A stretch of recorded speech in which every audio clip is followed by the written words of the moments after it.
Y'all ever heard of depressive realism? It's probably not actually a fucking thing. I'll circle back around to that.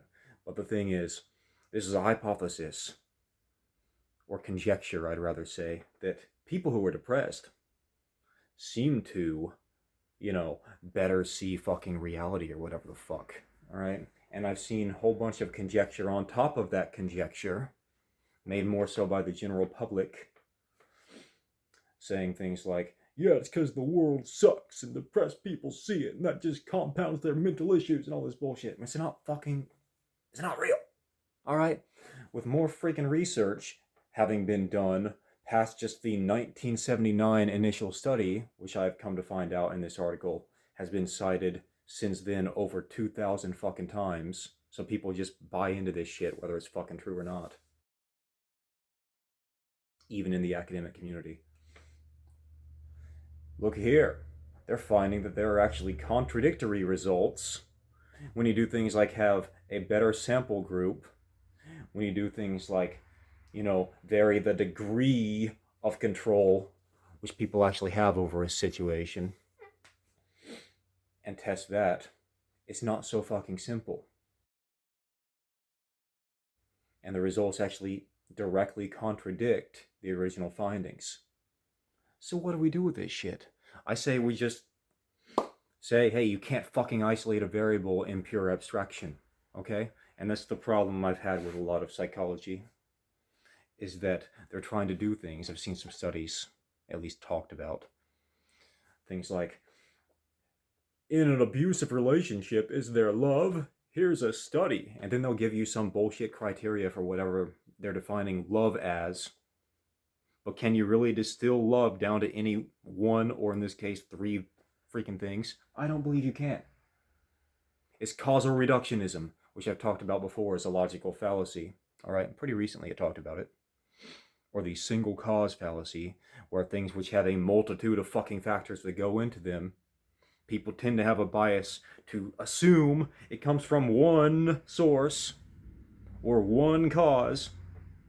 All right, get that fucking bias out of your mind. It doesn't exist. All right, psychology is soft science for that fucking reason. Anyway, if you are building your whole, ideology around depressive realism, and that, they see reality better because reality just fucking sucks, you're just pessimistic. That's all there is to it. None of this shit is real, alright?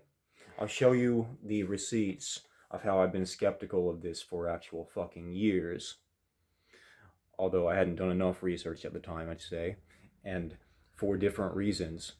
But here's the fucking proof. It's just been on my mind more recently. Here's the fucking proof from way the fuck back when, also around 2022. While those in the depressed group were more realistic in their evaluation of events. Okay, so this is actually the moment of contention I was talking about with this book. And that is that the studies in reference, yes, they might have touched upon depressive realism, and they probably did, but there's another possibility to consider here. And that is that depression gives you the ability to acknowledge where you have and don't have control, and it may be focused more specifically on control, and that's another possibility that we need to consider with those studies.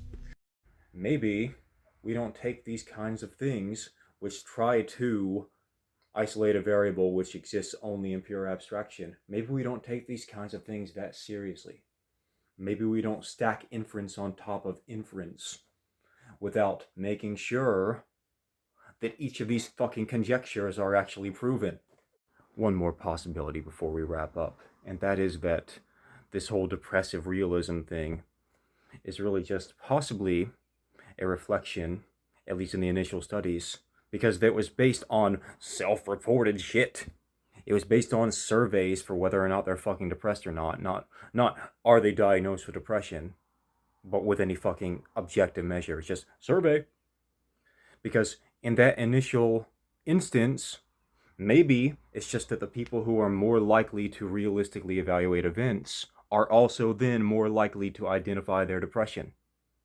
So that then, in a study, what shows up beyond chance is the depressed individuals being more realistic. And then you can see that the data would be consistent with both fucking claims, meaning it doesn't prove one or the other. And there are several fucking more possibilities to consider that I probably haven't even thought of. Done.